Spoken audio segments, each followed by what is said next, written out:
Assalamu alaykum, hörmətli televizor görgüçülər, yaxşımısınızlar? Mən bugünkü proqram riyasətçisi Mehriban boluman. Aldı bilən həmmіңizlərə yürekdən salam yollayman. Baş ştabı Germaniyanın München şəhərindəki Şərqi Türkistan İnformasyon Mərkəzi tərəfindən təsis qılınğan Uyğur televiziyasının bugünkü xəbərlər proqramısına xoş gəldinizlər. Əziz yurttaşlar, yaxında istansiyamiz muxbiri Abdülcelil Turan əpəndi Türkiye'nin İstanbul şəhərində milli küreş sepimizdeki pişqədəm ustazlarımızın biri, ataqlıq şairimiz, şundaqla sürgündeki Şərqi Türkistan hökumətinin prezidenti Əhməd İgəmbərdi əpəndi bilen görüşüp, onun bilen milli hərəkətimiz növbətdə duç kelivatqan ciddi məsələlər, Uyğur davasının çətəllərdəki tərəqqiyat əhvalı və kəlgüsü istiqbalı qatarlıq kən məsələlər haqqında söhbət ötküzgən idi. Tövəndə bu söhbətinin əmili əhvalını huzurunuzlarga sunumuz. Selamünaleyküm Ahmet'ka. Selam. Aldı bilen nəhayət uzun yollarını bilsib, neçə saat ayrıqlanda oturup Avustralya'dan Türkiye'ye geldiklerini kızım karşıladınız. Selamet kella. Ahmet Kısla aldı bilen bir gazet, jurnalist ve edebiyatçı buluştuğun sırdıda 80. yıllardan kin Şərqi Türkistan'dan Avustralya'ya köçüp geldiğinden kin izcil bir siyasi iş bilen meşgul olup gelgen, eminim aldı menip gelgen bir kişi. Avustralya'daki faaliyetlerini ve Avustralya'daki Uygurların yaşam hayatını bilmiş kıladı da vakıta bir sözler personeli, gelişim nasıl? Rahmet.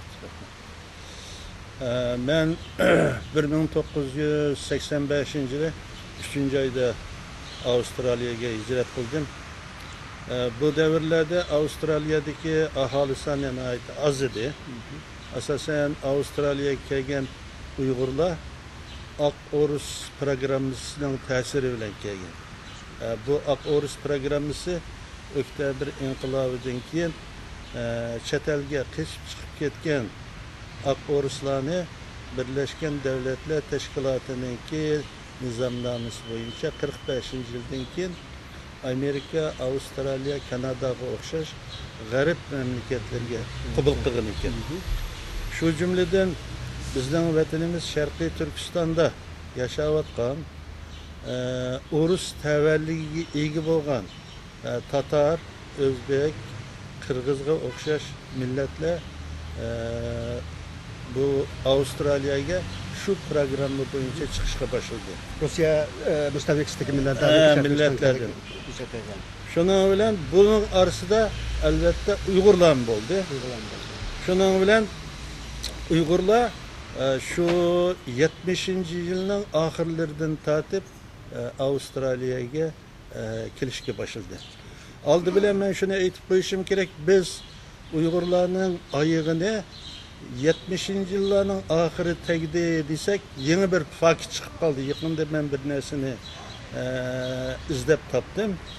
Bunu da Uygurlar 1948. yıllardan tatip Avustralya'nın Sydney'de yaşaganlığının bir fakirni yeni keşif kıldı. Bunun bir evlatları var mı? Bunun evlatları var. Aslında 1947'de 48. yıllarda Kaşgar'daki Nazarbağ şu çağda Angliya konsulxanası o. Şu konsulxanada Fatihgül isimlik bir Uygur kızı işligin iken. Angliya konsulxanası. Angliya konsulxanası. Bu Kaşgarlık Uygur. Tigi yeni sağlık. Şunun bilen işlep durgan vaxtıda bu kız bir Pakistanlık Müslümana toy kıldı iken. Şu aralıkta bu Xitay komünistlerinin ayığı Şərqi Türkistan'a kirişten bu konsulxana işten toxtab, ahırı bu Avustralya köçülü iken.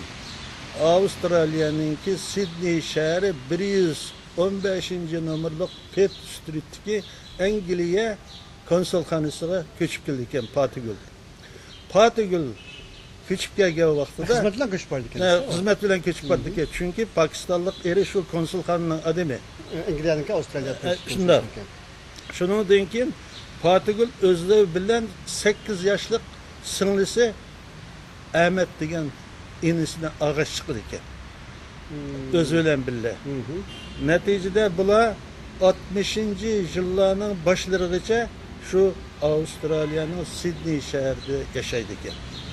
Endi bunda aytgan çağda biz o'tganlarda Uyg'urlarninki Avustraliyada yashash yoki Avustraliyaga oyog'i tegish masalasini biz 70-yillarning oxirida aytdik.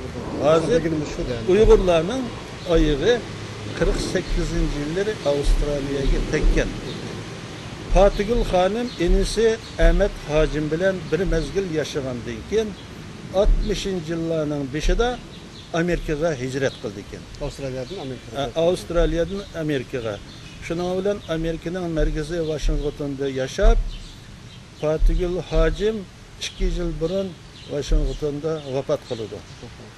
Endi enisi Ahmet Hacim xotini Zarpari bilan hozirmi Washingtonda yashaydi. Xotini qaysi millat? Uyg'ur Zarpari xonim degan. Endi ularning bir balasi hozir Sidneydagi Amerika elchixonasida xizmat qilyapti, ishlayapti. Amerika elchixonasida ishlayapti. Bu Amerika elchixonasida ishlayotgan Ahmet Hacimninki u yerda 3-4 nevrisi var. Bularning oldi hozir universitetda o'qiyapti. Mundaq deganda Sharqiy Turkistondagi Uyg'urlarning oyog'i 1948-yildan tortib Avstraliyaga ketgan. Endi 1992-yili 4-oyning 25-kuni shanba kuni Avustraliyada birinchi bo'lib Avstraliya Türkistan Cemiyeti kuruldu. 92-yili 4-oyning 25-kuni. Mana shundan boshlab hisoblagan chaqda hozir Avustraliyada Sharqiy Turkiston Cemiyetining qurilganligining 15 yilligi to'shdi. Bu 15 yil jarayonida bizningki sonimiz masalan 1992-yili cemiyet qurilgan vaqtida 300 atrofidagi odamlar bo'lgan bo'lsa, odammi oilami? Adam sani mesela çoğun içik ulu uşak bunun içinde. Nüfus sani. Hazır 1500'den uşak ahali yaşayatıda. 1500 ahali yaşayatıda. Bu 1500 etrafında adamda. Bunun içinde yine Uygurlar asaslık sanını teşkil kıldı. Ondan kalsa Özbekler var, Tatarlar var, Kırgızlar var degende. Endi cemiyetimiz kurulgan 15 yıldan bu yan. Cemiyetimiz vatan halkımızın ahvalini nazar tutup cemiyet türlük faaliyetlerini yapmadı. Biri biz üyege yeni orlaşkandan keyin asasen Avustralya'nınki demokratik siyaseti bilen tanışış. Şu tanışış jarayonida şu Avustralya'ga bir maslaşıp yaşaş. Ondan keyin Avustralya'ga Sharqiy Turkistonliklar o'zimizning töhfisini qo'shish degandek shunday ishlar bilan hozir yashab kelyapmiz. Bu natijada biz Avustraliya Sharqiy Turkiston Cemiyeti burun Turkiston Cemiyeti deb qurilgan bo'lsa 1997-yili 5-6 fevral voqeasidan keyin bizga bir vaziyat qo'shildi. Bu narsa nima degancha biz Türkistan Cemiyeti deb atalgan vaqtidimi biz Sharqiy Turkiston davosini qilgan. Endi 97-yildan keyin xalqarada Sharqiy Turkiston masalasi xalqaro sahnaga chiqdi.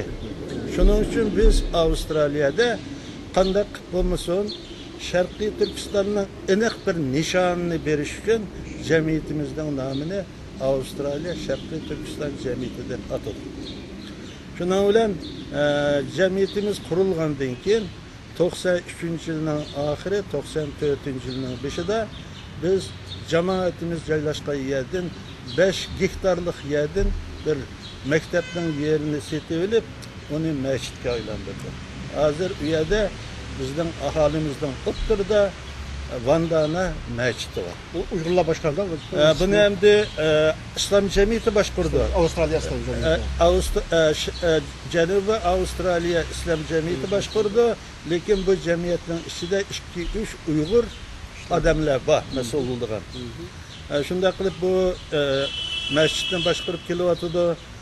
Ondan keyin u yerda biz Mescidinki imamlık, muazzinlik işlerini uygulakladı ya.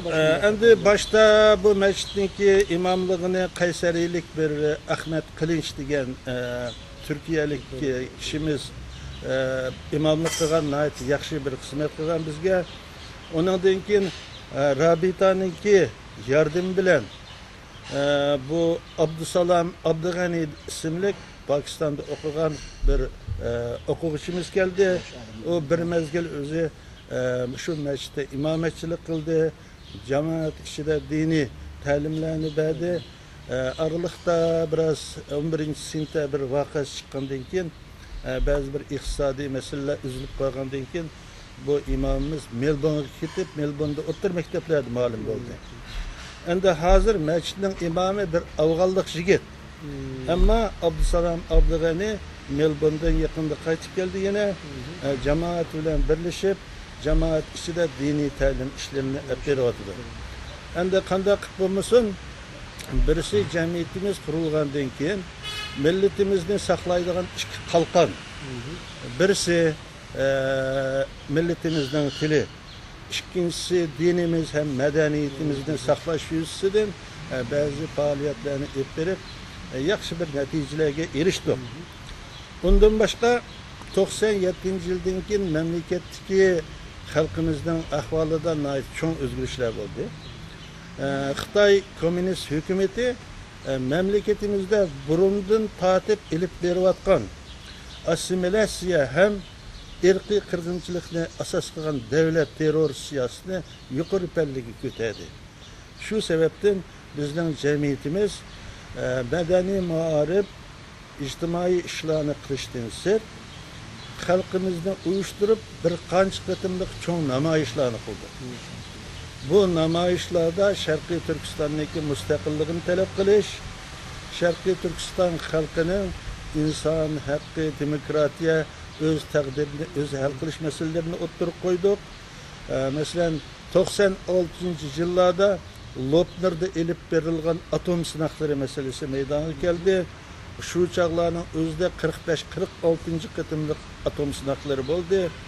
Mushu masalalardan biz o'zimiz turayotgan Janubiy Avstraliyaning poytaxti Adelaide shahrida ham shuning bilan Avstraliyaning cho'ng shahri Sidney shahrida ham Avstraliyaning markazi Canberra shaharlarida masalan 23 mart 1997-yili 400 kishilik cho'ng ko'lamlik namoyish o'tkazdik. Bu namoyishni biz Canberra'dagi Xitoy elchiligining oldida o'tkazdik. Xitoyning ikki bayrog'ini ko'ydirdik.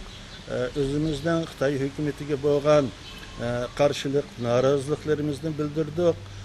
Bu namoyishlarda umuman Sharqiy Turkiston xalqining inson haqqi, demokratiya masalalarini o'ttirib qo'yib kelyapmiz.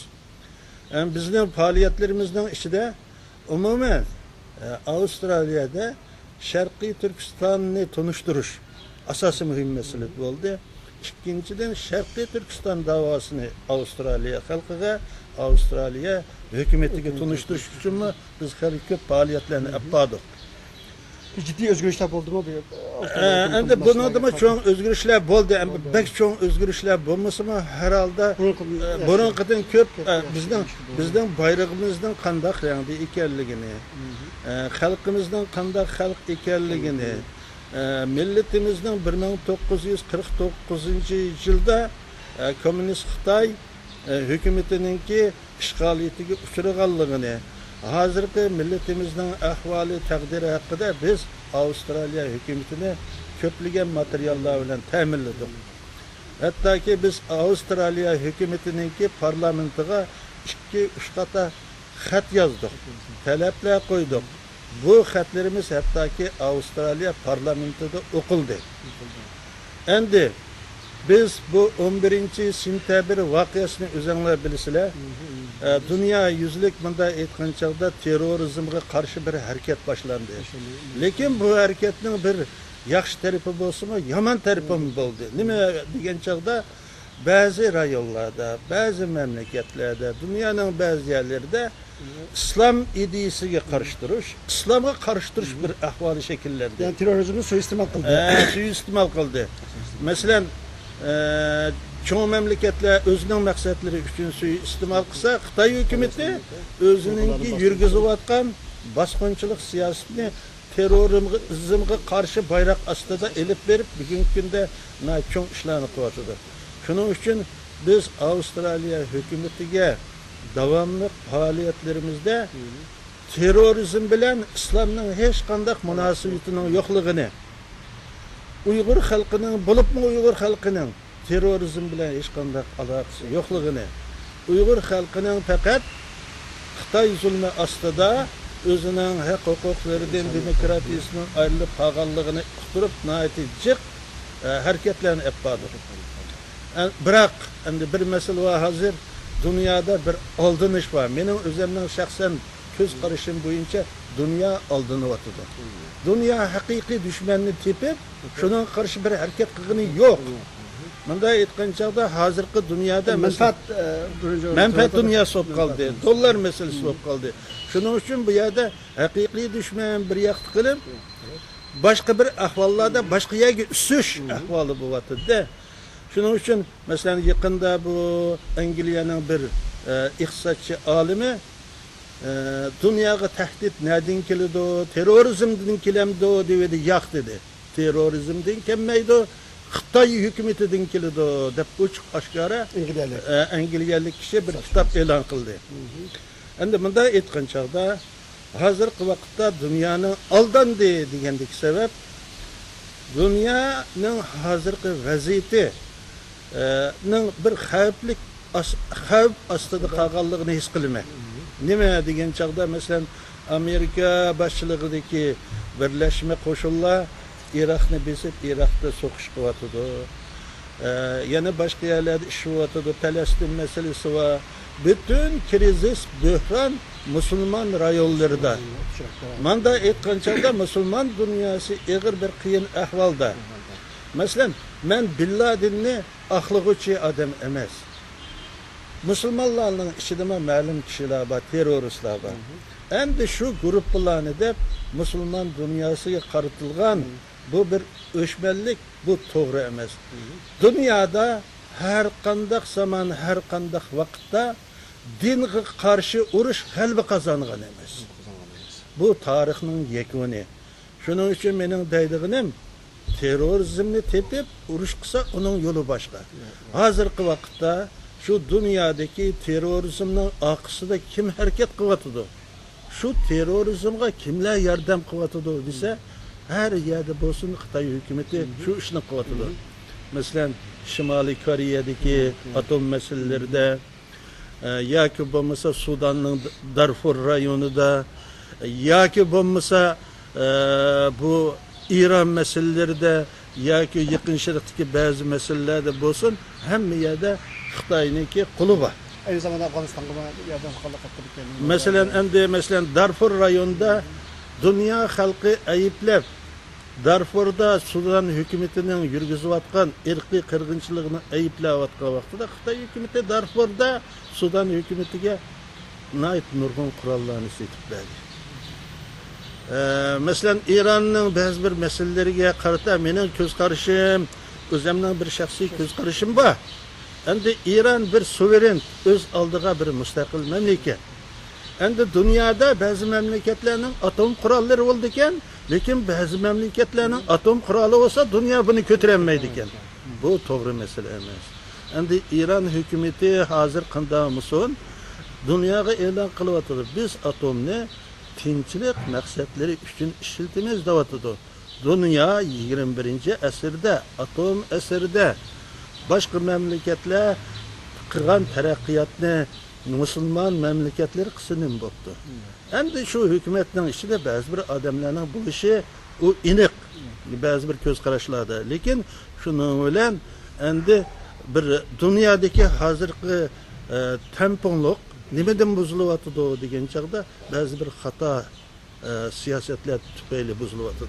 Masalan, hozirgacha İsrailiya hükümeti 47 yılı xalqarалық jamoat Birleşken Milletler Teşkilatı itiraf qilgan Falastin xalqining haqqini bermay kelyapti. Endi bu meseleге bazı çoğun devletler bir taraflımalik muamele kıvatıdır. Endi bu işlerin hemmesinden kilip çıkışı, dünyanın gulgulu bilen, türlü tehlikeler bilen, türlü xatarlik ahvalda yaşının sebebi bu bir siyasetlerinin doğru bulmayotganlığı deyin dep qarayman. Şunun için bir narsa menimce olsa bu terörizm meselesini hazır Amerika hükümeti içinde köpligen devlet erbapları bu terörizmden bazı taraflardan siyasetin hatalığını itiraf kıldı. İnşallah Amerika hükümeti bazı meselelerin doğru düşünüşü mümkün dep qarayman. Endi bizdeki Şarkı Türkistan davayımızdan hazırki ahvala kildiğen bolsa, davayımız bunundan 50-60 yıllardan burunғы qaragan çağda xalqara bir seviyeye götürüldü. Çoğun işler kılındı. Endi lekin bu davayımızda hazırki bazı meseleler tazı iniq bulmay kelyapkan meseleler mevcut. Endi men Şarkı Türkistan davasida başlangan bir buruluş noktası bolgan 1992 yılı Aralık ayında İstanbul'da ötküzülgen birinci Şarkı Türkistan Milli Kurultayı hakkında bazı bir geplerini dep aytmakçımın.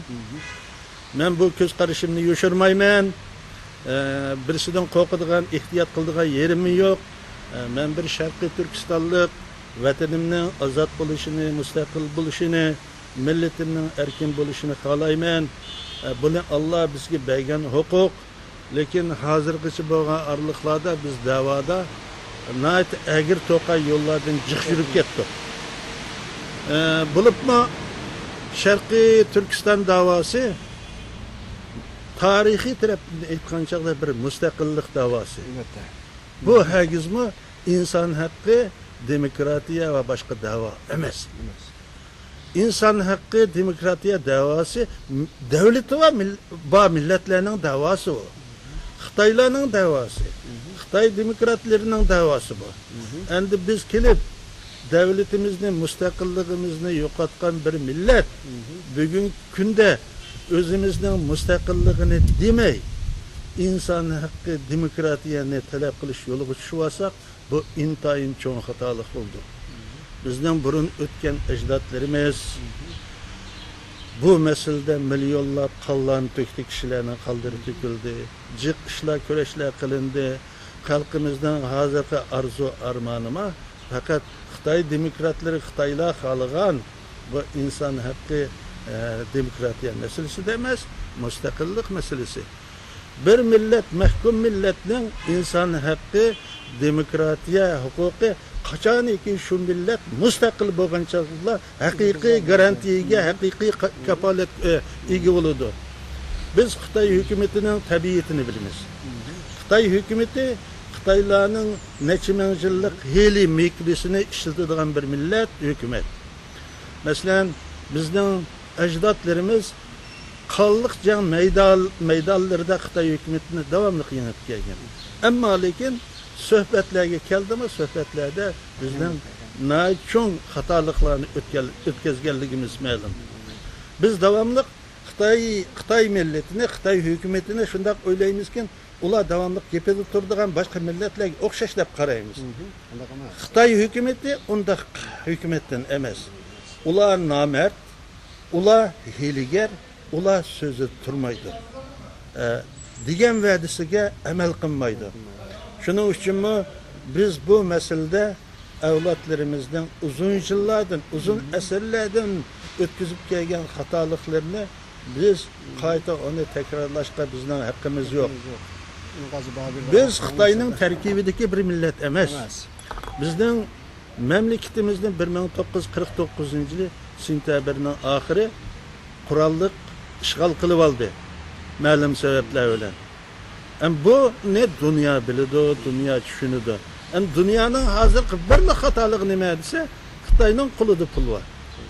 Şunun için Xitoy bir cho'ng davlatga aylanib qoldi. Shuning uchun Xitoydan qo'rqish kesiliga giriftor bo'lgan mamlakatlar bizning da'voyimizga haqiqiy yo'sinda bir ko'z ichib, to'g'ri pozitsiyada bo'lmayotdi. Men shunda o'ylayman, dunyo nayt cho'ng bir burilish nuqtasi turdi inshaalloh. İnşallah Xitoy hukumati yalnız Sharqiy Turkiston xalqining emas, dunyo xalqining yaqinda dushmaniga aylanish nuqtasi turibdi. Shu kunlar keladi. Kelsa, albatta bizning da'voyimiz xalqaro maydonga chiqdi. Xalqaroda cho'ng bir o'zi obro'ga ega bo'lyapti. Dunyo tanıyapti. Mushunday bir ahvol cho'ng o'zgarishlar bo'ladi. Shuning biz yalnız inson haqqi demokratiya meseleleri bilen emas. Biz mustaqilligimizni talab qilish yuzasi bilan bizda bir tayyorgarlik, ideaviy tayyorgarlik bo'lishi kerak. Masalan, 92-yildagi İstanbul Milliy Qurultayida qurultayimizning 12-17 modellik programmaları var. Dunyoga biz e'lon qilgan. Afsuski 2004-yili qurilgan Dünya Uyghur Qurultayı bu programlarını tashlab qo'ydi. Mesela programımızda fakatlan insan hakkı demokratiya var. Birinci kıtımlı Qurultayning ikinci maddesida hazır Sharqiy Turkistonda mevcut bo'layotgan millatlar kelgusidimi bir ish bo'lganda yeni teng huquqqa ega deydigan shunday bir lafzı gaplar var. O aşağıdaki yerlik milletlerden göz tutulan diyor mu? Bu Xitaylarning o'zi ichiga geldi deb shuni ag'an. Shu hozir menda shu mening faylimda bor, bu narsalar dialoglarimda bor, men saqlab kelyapman. Endi bu bunday aytgan chog'da bir cho'ng xatolik. Da'vo yo'limizdagi taslimchilik yo'li bu. Shuning uchun mening demoqchiman, bizning da'voyimiz mustaqillik da'vosi. Mustaqilligimiz hal qilindikan inson haqqi, demokratiya masalalari o'zligini hal bo'lib ketadi. Shuning uchun bizning shu yaqinqi zamondagi da'volarimizni aytsak, 43-yildagi Qashqarda qurilgan Sharqiy Turkiston Islom Jumhuriyatining masalasi, 44-yili 12-noyabrda qurilgan G'uljida qurilgan Sharqiy Turkiston Istiqlol Cumhuriyeti nayt yaxshi boshlanishlar bilan boshlangan. Oxiri cho'ng davlatlarning, cho'ng millatlarning aralashishi bilan o'zimizning ichidagi ba'zi bir taslimchilarningki taslim bo'lishi bilan bu bizning inqiloblarimiz qo'ldan ketdi. Endi agar biz yana bir qator shu narsalarni takrorlaydigan bo'lsak, vatan xalqimizning ahvoli bugungidan nayt xarob ahvolga tushib qoldi. O'ylab baqayli. 49-yildagi ahvol hozir yo'q. Mana yaqindan bu yanqi Sharqiy Turkiston Information markazidan bergan xabarlarda 240 ming Uyg'ur qiz o'g'illari ishga Xitoyga akirib ketildi majburiy. Ba'zilar aldandi. Endi bunda aytgancha Xitoy hukumatı hozir bizning qizlarimizni qo'limizdan tortib elib, ishga apirib, har xil ishlarga savatidi. Endi mushundaq bir ahvol ostida Xitoy hukumatı dunyoga o't ichayotgan ahvol ostida inson haqqi, demokratiyani o'ngshaydi deb ulardan bir narsa talab qilish. Qurultayda qurultayda sizda bormi yo'qmi? Yo'q, men yo'q. Yo'q. Meni chaqirmadi, men borolmadim. Mushundaq bir ahvol. Shuning uchun mening deydigan bir narsam, agar Sharqiy Turkiston da'vosi o'zining mustaqilligidan ajrab ketadigan ish bo'lsa, xuddi yer shari o'z o'qidan ayrilganga o'xshash bir cho'ng bir ish bo'ldi. Bundan da öz takdirini özü belgeleştiren bir nemiler var bu kurultayın. Bu öz takdirini özü belgeleştiren müstakillik demiş ki kiremde kirmem desin. Endi bu müstakillik davasının içiga kiradi, kirgen bilen hakiki müstakillik emas. Mesela bir memleketning içinde turup insan hakkı ve demokratiyani yaxshilash mumkin. Bir memleketning içinde turup öz takdirini özü hal qilish mumkin. Fakat bu şu çoğun milletinin içinde bulungan işler. Mening davatqanim bu öz takdirini özü hal qilish bilan birga devlet hucu bo'lish. Qo'limizdan ketgan devletimizni Sharqiy Turkistonni eksiga keltirish. Shuning uchunmi mening ko'z qarashimcha o'z taqdirini o'z hal qilish bu to'liq ma'nodagi mustaqillik emas deb qarayman. Hozir bizda Sharqiy Turkistonda mustaqillik emas, inson haqlari emas, hech mi yo'q endi? Hech nima yo'q. Hech mi yo'q? Biz mustaqillik deb bularning kim dafsanda qilyapti, qizlarni ishkillarga elyapti, kunda millionlagan Uyg'urlarni sulayapti, tutyapti, o'ldiryapti. Bularning davosini qilmasdan biz mustaqil bo'lamiz deb turish lozimmi? Yoki bularning bir insoncha yashab tursin bir mustaqil bo'lib to'g'rida bularni nima qilish lozim? To'g'ri, men sizniki bu fikringizni nima qilaman, ko'p vaqtlarda ba'zilar mendan bu narsani ko'p so'raydi. Endi mening ko'z qarashim bunda. Bizning mustaqillik davoyimiz inson haqqi, demokratiya haqidagi kurashlarni inkor qilish pozitsiyasida. Biz mustaqillikqa yetish masalasini biroqli mustaqillikqa yetimiz deb qaramaymiz. Mustaqillik hech bo'lmasa bizning programmamizda bo'lishi kerak. Albatta bu programmaning mustaqil bo'lmaymiz deydigan tashkilot yo'q-ku hozircha. Endi yo'q, ammo lekin shuni aniq qo'yish kerak. Ba'zi vaqtida bu mustaqillik masalasi ba'zi tashkilotlarning programmasida aniq bo'lgan bilan ba'zi vaqtda bu aniq emas. Hattoki ba'zi tashkilotlarning liderlari mening qildigan ishim inson haqqi, demokratiya. Mustaqillik masalasini mening xalqim xolis qilsin deydi. Bu qanday gap? Sen qanday lidersen? Sen xalqingga vakillik qiladigan lider. Albatta, mustaqillik mening ishim deyishing kerakmi, kerak emasmi?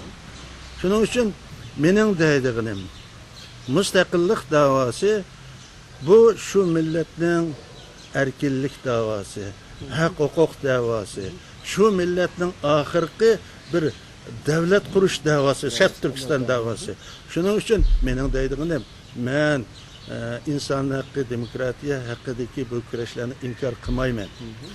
Biz hozirgi vaqtda albatta qo'limizdan keladigan dunyo vaziyati yo'l qo'yadigan bu ishlarni qilishimiz kerak. Ammo lekin ozroq pullar uchun sen mani qilmaysan, mustaqillikni qilmaysan, inson haqqini qilasan, demokratiyani qilasan desa, ha deb turish bu to'g'ri emas. Bu narsa men bularning ba'zi bir yig'inlariga qatnashmadim, ammo shu yig'inlarda mening biroz xabarim bor.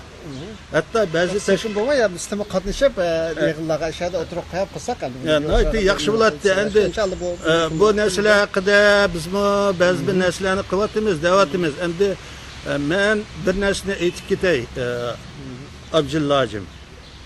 Sharqiy Turkiston hukumatı 2004-yil 14-sentabr kuni Washingtonda qurilgan bo'ldi. 2004-yilninki 21, 22, 23larda biz Sharqiy Turkiston parlamentini e'lon qildik, davlat qonunini e'lon qildik. Sharqiy Turkiston sudindi hukumatining rahbarlari qasamiyat qilib xizmatlarimizni topshirib oldik. Afsuski bu jarayonda bir cho'ng xatoliklar bo'ldi. Hukumatimiz qurilib, bosh ministerimiz bilan bir ministerimiz o'rtasida uzun talash tortishlar bo'ldi.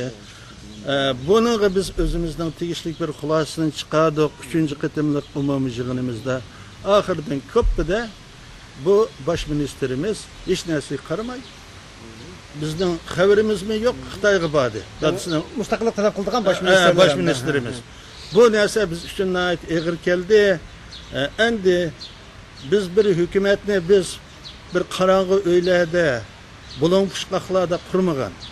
Biz bu hukumatni dunyoning markazlaridan birisi bo'lgan Amerikaning Washington shahrida siyosiy markazi bo'lgan davlatlik milliy axborot klubida dunyoga e'lon qilgan. Ya'ni e'lon qilgan chaqda Allohni og'zimizga olib turib, Qur'oni Karimdan o'qib, shu chaqda hukumatni e'lon qilgan edik. Afsuski bu ishimizda bir cho'ng xatolik bo'ldi.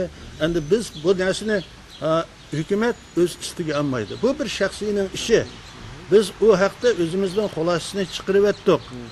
Inshaalloh bu hukumatning bir iqtidorga ega bo'lgani yo'q. Ammo bir simvol xarakterli hukumat bo'lib yashayotdi. Endi biz qo'limizdan kelgan ishlarni qilyapmiz. Inshaalloh mening maqsadim men biri Uyghur teşkilatı bilen düşmanlık pozisiyasida emas, onun liderleri bilen düşmanlık pozisiyasida emas.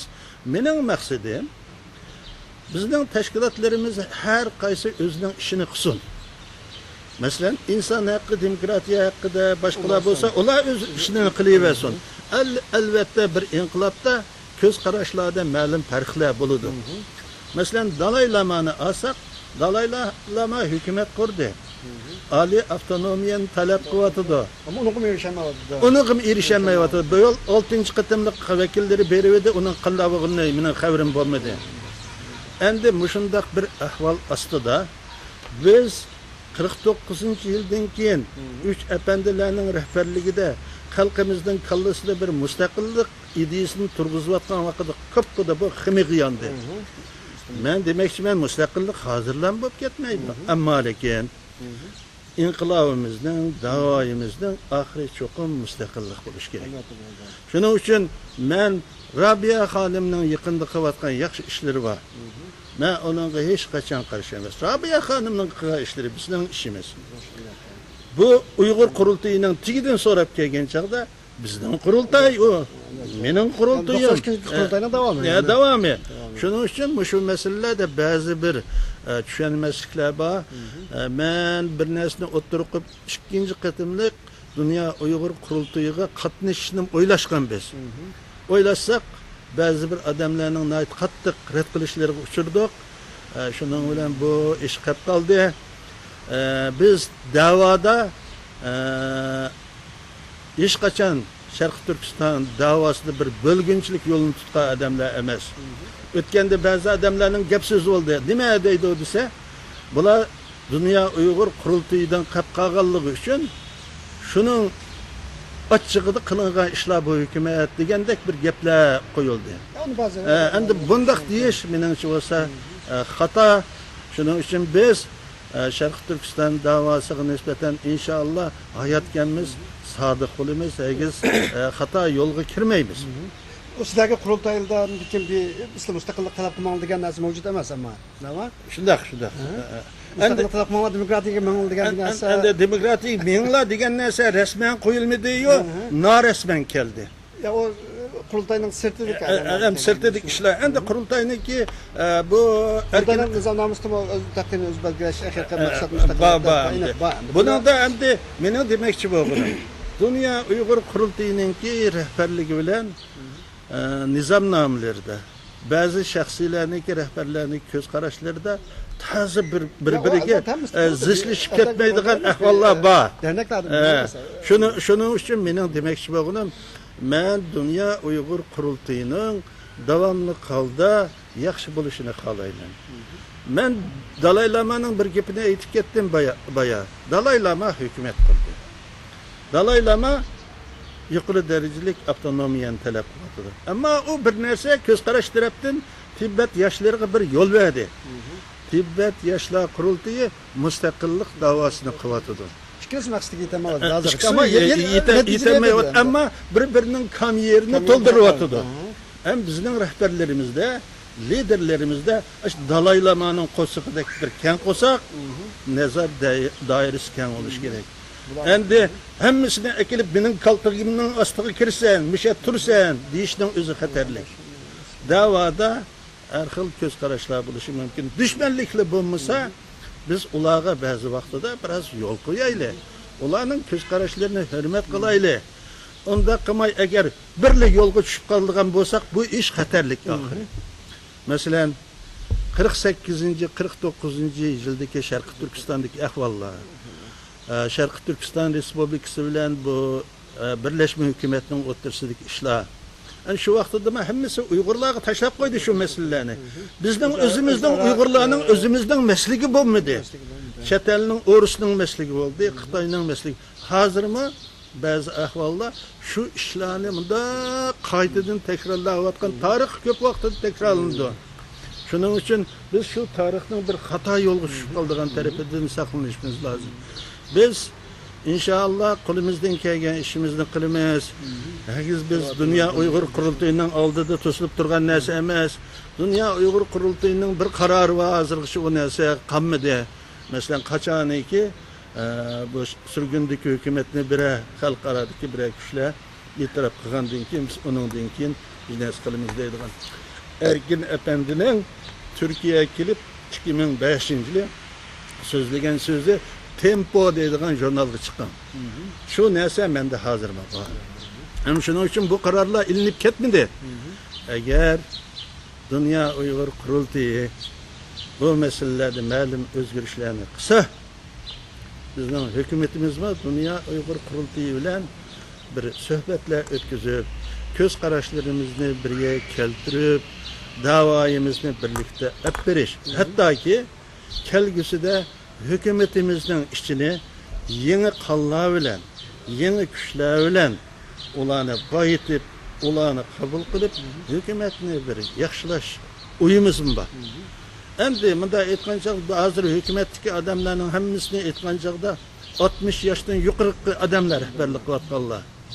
Her qaysimizning özümüzge güçlük keselleri var. Bu hükümet menin yoki başka bir adamның şahsi hükümeti emas. Endi bazı adamlarda menin afsuslığıma yerim nima degan chaqda xuddi Xitoy hükümetinin pozitsiyasini qo'llanadi. Bu hükümet yo'qolsin deydi. Hem bu hükümet yo'qolsa Uygur üçün, Şarkı Türkistanlık üçün nima foyda, nima ziyon? Bo'lsa shu hükümet. Bunu kelgis gösterdiler. Shu hükümetin bir yaxshilaydigan ishini qilayli, tashkilotlar birlashayli, birleşip hükümetin içine şu teşkilatın münevver kişilerimiz kirsin. Hükümet bizge çokum lazım. Dünya vaziyeti şunu talep kılatıdır. Bu hükümetin meydana kirişimi tosattın bu kalan işler emez. Saudi'den kelgen Abdülkadir Ahmet Hacıkam, Hüseyin Kari İslami Hayat, yani başka çoğunlarımız bu Gulamedin Paktılarının nemisi bilen 94-95'leri Amerika'da Washington'da kurulgan Şarkı Türkistan cemiyeti namıdan kılıngan bu keyinki vaqtida bazı bir sebepler bilen Enver'nin kolu düşüp kaldı. Yani bu sebepler bilen bu hükümetni bütünlüğü karalaşka benim için doğru emas. Rahmet berganimiz uchun sizda Turkiya kelgili bir oyga yaqin bo'lib qoldi. Tunji qatim kelishdir emas. Shunda bo'lsa-mu bu qatimki bu Turkiyaning qanday ta'sirotlar Turkiyadagi Sharqiy Turkiston da'vosi oldiga nima o'tibdimi yoki bir izda to'xtab qolibdimi yoki orqaga chekinib o'tibdimi? Qanday ta'sirotlar borda? Qisqacha bir ma'qul. Endi men bu qatim Turkiyaga kelishdagi asosiy maqsadim boshqa narsa emas. Ben 22 yıl oldu memleketke gitmeymen. Ya ballarımını göremeymen. Yani ikinci mesele hiç olmasa ama Kazakistan'a baray. Şuradaki bir cemaatimiz ben görüp kalbimden bir boş yerlerini doldurup geleydisem uyaga berişme hazır xatarlik. Ötkende 3 saat meni çigiradan kirgizmey 2003 yılı cık avarı kıldı. Bu kadın hanım bade Almatı'ga. Ben bir işini oyladım. Karsam şu meselelerini bırakır. Ügengemden kim bağımıdım. Yani bu kadın bizden çoğumuz var bir yerde. Türkiye'de yaşavatkan bu Salih Hacıkan var. Bunu Salih Hacıkan bu yıl 85 yaşta. Şu meseleden hılı burullam Salih Hacıkan beni teklif kıldı. Kalsınlar bir kesanlar dedinizler. Şunun bilen men endi kandağımızın bir Türkiye'ye gelip vatandaşlarım bilen görüşüp bazı ahvallarını bir ögünüp özara bir fikir almıştırış meselelerini hep beraber degan ümit bilen geldim. Hazırki ahvalda etken çağda Türkiye çoğun bir saylam aldırtırdı. İnşallah bir gün şembe günü yekşembe Türkiye'ninki bu kıtkınlıklı hükümet özgürlük meselesi ete Xudayım bilse hal oldu. Benim Türkiye'ye nispeten etken çağda inşallah biz bir mezlum millet süptede Şarkı Türkistan halkı ağır ahvalda yaşavasak mı Türkiye'deki bir kırındışımız varken ben devamlık Türkiye'ye kelgen çağda özemnin üyü kelgende his kılımen. Özemnin kırındışının üyü kelgende his kılımen. Sebebi Türkler bizden kan kırındışımız. Bir. İkinci Türkiye'de nait kepligen kırındaşlarımız var. Bunlar bilen görüşüp, ahvallaşış, birbirimizin düşünüş nait çok ahmiyetli iyi. Hem de Türkiye'deki özgürlüklerini kısak Türkiye jiq o'zgarishlarda bo'libdi, jiq ishlar yaxshi bo'libdi. Endi Yani Uygur meselesi. Uyg'urlar meselesida esa biroz mening o'zim biroz afsuslangan yerim Uyg'urlar meselesida biroz ilgirlash emas, chekinish bor. Endi hozirgi ahvolni o'zingiz bilasiz. Xitoy hukumatı dunyoga hukmronlik qilish uchun har turli ishlarni qilyapti. Bo'libmi Sharq Turkiston davosini cho'kirib tashlash uchun 100 millionlagan dollar xarjlayapti. Şu sebepten biraz Türkiye'deki kırındaşlarımızdan endi hal okutu meselesi de yine Xitay hükümetiga bir bağlandığı yer var. Bunu mu doğru düşünüş gerek. Endi Türkiye'deki ahvalda bazı bir kıyınçılıklar var iqtisadi. Şunun için kırındaşlarımız can bekiş gerek, ballarını bekiş gerek. Endi ben bunu mında düşünüme. Bu kanuni bir iş verip soğudusunu kıldığanlar kısın. Ama bir neyse.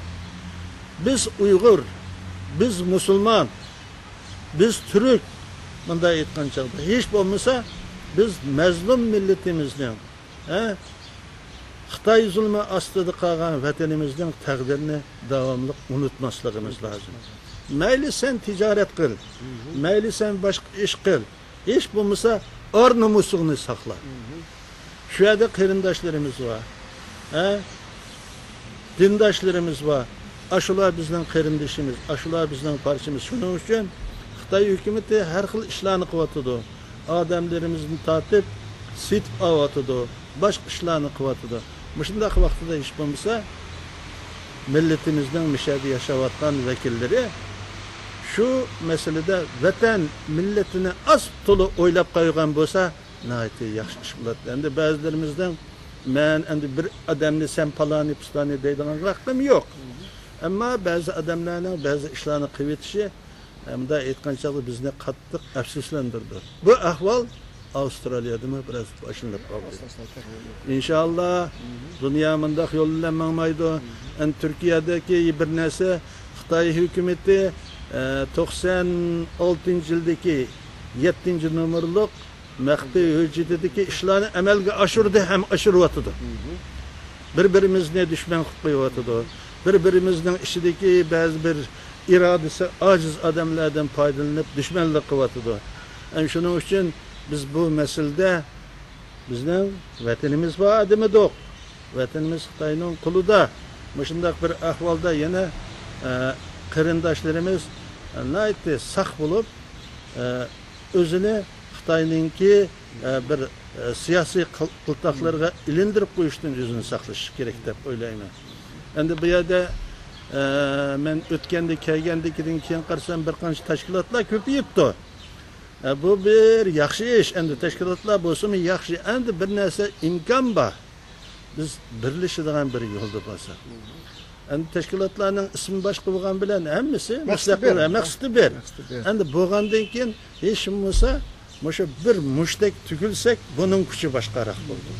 Shuning uchun men endi Türkiye'de yaşayotgan qarindoshlarımga bir yaxshi arzu umidlar bilan shuni demoqchimanki, hammamiz bir vatanning o'g'illari, hammamiz bir ota-onaning ballari. Vatanni unutib qolmaylik, xalqimizni unutib qolmaylik. Aşı vatan bo'lmasa, xalq bo'lmasa, bizning chetlarda olim bo'lganimiz, zolim bo'lganimiz, boy bo'lganimiz hammasi beka. Bunda aytgancha chet elning quli emas.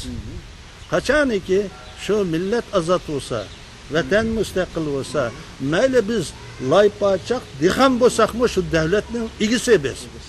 Shuning uchun men shu narsani mishadagi qarindoshlarimga tavsiya qilmoqchimanki, iloji bor har qanday bir ishlarda vatan, millat manfaatini o'zimizning shaxsiy manfaatlaridan ustunroq qo'ysak demoqchiman.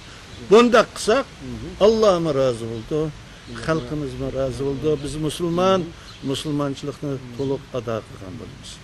Rahmat. Rahmatki bu hozir bizningki Uyg'urlar vatandan kaçıp chiqqan vatansiz sargardonlar Türkiye'ye hozir Yevropaga ketyapti. Yevropaning har qaysi davlatlarda hozir en az 500'den aile az bo'lganda oldida bilan aile bulyapti. Avustraliyada mı var, Türkiye'de mi var? Bu hazır bu hafta Erkan Asya Radyosu'nda bir program yaptı. Bu şu Uygur, köçmen Uygurlarınki, ballarınki kimlik meselesi. Özünün örpü adını, yani Uygurluğunu saklap kalış meselesi hakkında münazire bulavadı. Bu hafta sizinki Avustralya'da bu ikinci evlat, üçüncü evlat Uygurlarınki, evlatlarınki Uygur kimlikini ve Müslüman etikadını saklap kalış hazır hepimizdeki üstü yüklengen bir vaziyet bulavadı. Sizin bu hafta Avustralya'da elip bakan bir faaliyetlere, teşebbüslere, ya ki bir bundan kılıdığan bir planlara bağımlı, bunu kandak kılış lazım, başka yerdekiler kandak kılış lazım. Bu hafta sizlerinki de bağımlı. Ne, doğru, abdan sual bu. Ben endi bu mesele hakkında azırak bir toxtulup ketey. Halkımız tarixte keçilip ketdik dünyanın her qaysı yerlerine. Bu hem de özümüzün iradesini emas, mecburi şu aldı bu atımız. Bizden nayet uluq bir vatanımız var, kent pırığımız var. Mında aytqanchaqda mehribon, aqko'ngil xalqimiz var. Endi shuni biz tashlab chiqib ketdik. Endi mushundaq ahvolda endi cho'nglar o'zimizni qurbon qilyapmiz. Ishlayapmiz, zavod, fabrikalar turyapmiz. Mushundaq bir ahvollarda bir yangi avlod chiqyapti-da. Endi bizning maqsadimiz bağlan memleketlarda Avustraliyada bo'lsa Avustraliyada İngiliz bo'lib ketish emas. Germaniyada bo'lsa German bo'lib ketish emas. Yoki boshqa mamlakatlarda boshqa bo'lib ketish emas. Bizning maqsadimiz hech bo'lmasa biz vatanni ixtiyorsiz tashlashga majbur bo'ldik. Biz ko'nglimizda har qachon kunduz kecha yo'q, biz vatanimizning mustaqil bo'lishini, bir kunisi mustaqil bo'lishini ümid qilamiz ham ishonamiz. Shuning uchun biz o'zimizning avlodlarni tarbiyalash masalasida, o'zining milliy kimligini saqlash masalasida biz bu Avustraliyada jamiyatimiz qurilgan birinchi kundan tortib milliy maktablarni ochdik, milliy kurslarni ochdik, tarixni so'zlaydigan, urf-odatimizni so'zlaydigan, dinni o'rganadigan bir ishlarni qilyapmiz. Masalan, hozir Avustraliyada masalan mashrablarimiz var. Masalan Baya Abdusalom Abdug'ani to'g'riliq ketdim, diniy ta'limlarni beryapti. Mushuning bilan biz bolalarimizni iloji va o'zimizga tortib, kelgusida o'zining bir Sharqiy Turkistonlik, o'zining bir Uyg'ur musulmon ekanligini unutmaslik masalasini oldin shart qilib qo'yapmiz. Bu haqda masalan men 3-4 qata gerçi Sydney'de bo'lsam-mu, Adelaide'ga bordim. Adelaide'da 3 qata o'zi Novruz o'tkazildi. 3 qata Respublika bayrami o'tkazildi.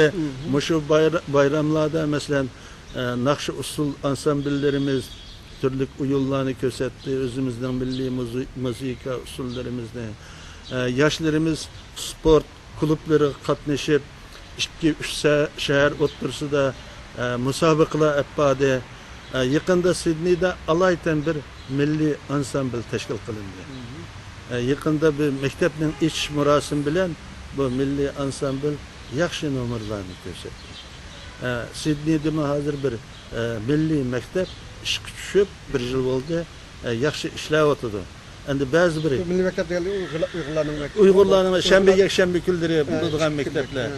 Bularda asosan nima desa, tilimizda memlekette yo'qolayotgan tilimizni hech bo'lmasa chet elda saqlab qolish.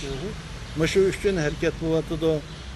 Ben bir mezgil bolalarga bir tarix darsi o'tdim, yosh bolalarga Sharqiy Turkiston tarixini. Shu harakatlarning hammasining maqsadi nima desa, milliy kimlikni, o'zimizning Uyg'urligini, Türkligimizni, musulmon ekanligimizni saqlash. Mesela hakikaten sizlik kelgan 85 yıldan 85 yıl kelgan bo'lsa, hozir sizlik 22 bo'ldi. Mesela sizdan aynı zamanda kelgan yoki sizning bo'lishinglar mumkin. Avstraliya kelgandan keyin cho'nglar sizlar qasdlari tug'ilgan bolalarning oldi 20 yoshdan o'tdi deyildi. O'tdi. Yani muşulardan içinde bir örnek gözetkiler özünün ana tilini biladigan bir imanı bolalardan örnek gözetkiler bir neçe balı bağlı aşağı. Oy ba, elbette ba. Bu tilini okuyalaydigan, yazalaydiganlar ba. Nima deseniz endi Türkiye'de mesela bizdeki Uygur balaları keldi, keliplam 3 aydan keyin 4 aydan keyin türkçe söyleshib Pek yakın ketadi. bo'lganligi shu yerda. Endi biz u yerda ming bir qozonda qaynashimi oson emas bizni. Qaynash mumkin emas. Ular bizni ancha qabul qilib ketmaydi. Bizmi ularning ichiga kirib huzur ololmaymiz. Bolalarimiz shu. Shuning uchun biz davomli holda shu maktablar qurilgandan tortib bolalarga o'rgatdik. Asad deydigan bolamiz hozir oliy maktablarni tugatib, kompyuterlik ishlarni qilyotdi. Boshqa bolalarimiz hozir masalan shu yerda bo'liqi magistrlik yapganlardan 7-8 var. Doktorluk qilayotganlardan 4-5 var o'qiyotganlardan. Oliy maktablarda o'qiyotgan, shu yerda tug'ilgan bolalardan 20 necha bola oliy maktablarda bizda cho'ng bir o'zgarishlar bor. İnşallah şu bolalarni o'zimizga tortib, kelajakda şu yerda yana o'zimizning milliy urf-odatlarini, tilini va boshqa dinimizni saqlashdan qilish masalasidan yaxshi ishlarimiz bor. Yerda yetishgan bolalarning bu Uyg'ur masalasiga Sharq Turkiston davosiga bo'lgan qiziqarlikka yaxshilar chiqmi yoki endi bunday masala Sharqiy Turkiston davosi umuman aytgan chog'da hammamizning davosi. Shuning bilan birga yoshlarimizning davosi. Endi Sharqiy Turkiston davosi yaxshi ketyapti. Biz aşağıda davomli endi bir Sharqiy Turkiston jamiyati bo'lish sifatimiz bilan ham aşağıda hukumatning asos qo'lliq odamlari shu yerda bo'lganligi uchun biz jiq faoliyatlarni olib beryapmiz. Bu masalalarda yoshlarimiz asosan aytgan chog'da yaxshi Sharqiy Turkiston davosiga qatnashadi. Endi Xitoy hukumatining bayman degandek jiq ta'sirlari bor. Bular nima qildi degan chog'da siyosatga aralashmanglar. Rabia xonim qo'ygan bir o'zi taklif buyruq shu edi. Sen chet elga chiqqandan keyin siyosatga aralashma deb. Endi bizning odamlarimizdan orasida ba'zilarda shu masalalar bor. Shu masala tufaylidan biroz siyosatga aralashmaslik tarafini tutgan yoshlarimiz bor. O'tganda men adolatga bag'anda qarasam bu yoshlar ya o jamiyatga mansub emas, ya bu guruhga mansub emas bir yoshlar shakllanib qoldi. Bular o'zaro pikniklarni qildi ekan, dala choylarni qildi ekan, siyosatni so'zlamaydi ekan. Shundan keyin oxir ularni yig'ib siyosat haqida bir gapirdim. Men dedimki, Uyg'urning hozirgi Sharqiy Turkistonlikning ichayotgan suyi, ilayotgan nafas havosidan tortib hammasida siyosat bor. Biz siyasetten ayrılıp ketemeyiz. Çünkü Xitoy hükümeti bizge siyaset kılıp zulüm silyapti. Elbette bu siyasetini biz düşünüşümüz, şu siyasetini ögünüşümüz, şunun bilan birge Xitoy hükümetiga muvafiq holda inkas qaytarishimiz kerak. Bunun için bizge siyaset kerak deb bir qancha qator so'zladim. Herhalde endi ko'p masalalar jahondagi masalalar o'xshaydi Uyg'urlarning masalasi. Endi herhalde yaxshi Allohga shukr. Endi men bir narsa deb yomon deb aytolmayman. Endi Avstraliya, Markaziy dunyodan bek jiroqda shundaq bo'lsa-mu, Uyg'urlar men shuni qanoatim bor. Boshqa millatning orasiga kirib o'zi ketelmaydi u yerda. Boshqa millatlarmi bizning aramizda. Hamma odam o'zi his qilishi lozim. His qiladi, ko'plari his qildi. Shuning uchun masalan, qanday bo'lsin, ba'zida Mehmet Akın bilen Semit Akın'ın aralığında ya undaq ya mundaq işler ötüdür. Nazır çırak, ya ölüm yiğittim, ya toy tükür. Yine hemimiz bir yerde. İnşallah, demişler ki süperimiz, ben işini ben inşallah cihanın siyasetime özgüre, vaziyetlerime özgüre, inşallah bir yaxşı günler bulur. Hem de şununla bizde bir ideyavi tayyorgarlik buluş gerek. Rahmat akıtkamsa. Ma'qul, ma'qul. Men endi oxirida bir azroq bir gapni qo'shib chiqib qo'yay. 1996-yili 6-oyda Abdujalil Qarimniki Sharqiy Turkiston Information markazi qurildi. Bunda aytgan chog'da 10 yil, 11 yil bo'ldi. Shu chog'da cho'nglardan men rahmatulloh bu Amerikadagi G'ulomidin paxta yana boshqalar shu Information markazini yaxshi bir umidlar bilan qo'lladi. Men shaxsan hozirmi qo'llayman. Abdujalil Qarim Sharqiy Turkiston davosini qilayotgan eng yaxshi odamlarimizdan birisi.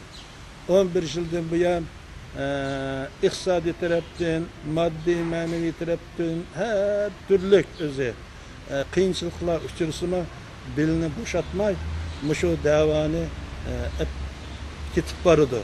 Bugun mana o'g'limizning katta mana dadasiniki izbasar ustida. Men shu fursatdan foydalanib Abdul Karimga, ailesiga, onundan boshqa Farhat Yo'rinqashqa, Abdul Karimga yaxshi maslashib yordam qilyapman. Onundan boshqa bir ikki xonimlar bor ekan, yaxshi xonimlar ekan. Abdul Karimning jiq amgigi bor. Birinchi vaqtida bir internet masalasini ko'tarib chiqqan bo'lsa, bugun internetni keng qanot yoydirishdan boshqa TV, radio, shu narsalarni qildi. Inshaalloh Abdul Karimning bundan keyin yanada cho'ng ishlarni qila oladiganligiga ko'zim yetadi. Ham bu tarafdan zo'r yutuqlarni tilayman. Allah o'zi xizmatlarini Allah qabul qilsin, savobli qilsin, o'zi sog' salomat bo'lsin. Shu tilayman.